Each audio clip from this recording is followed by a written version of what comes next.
In the wake of last month's massacre in Parkland, President Trump stunned gun rights groups, publicly supporting tough new restrictions. It's not going to be talk like it has been in the past. It doesn't make sense that I have to wait till I'm 21 to get a handgun, but I can get this weapon at 18. I don't know. We didn't address it, Mr. President. I think why? Because you're afraid of the NRA, right? But now, despite denials from the White House, it's the president who appears to be bending to the NRA, whose leaders he hosted here one day after that televised call to action. On raising the age limit to purchase firearms, President Trump today tweeting not much political support, to put it mildly.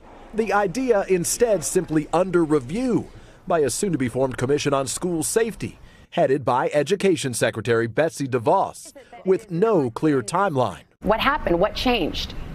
Everything is on the table, and the commission that is being formed, of which I will lead, is going to be looking at this issue along with a number of other issues. The president for now advocating fixing the background check system, not expanding it, despite just weeks ago expressing an openness to comprehensive checks, improving mental health programs, and arming some properly trained teachers, an idea that a majority of Americans and teachers groups oppose. Tonight, Democrat Dianne Feinstein slamming President Trump, who she says completely caved to the gun lobby, a point the White House disputes. He hasn't backed away from these things at all. They're still outlined in the plan, but he can't make them happen with a broad stroke of the pen.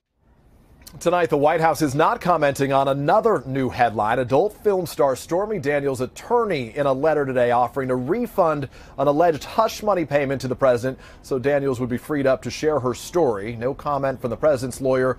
The White House denies the president had any sexual relationship with Daniels.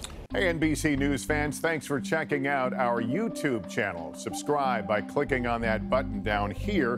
And click on any of the videos over here to watch the latest interviews, show highlights, and digital exclusives. Thanks for watching.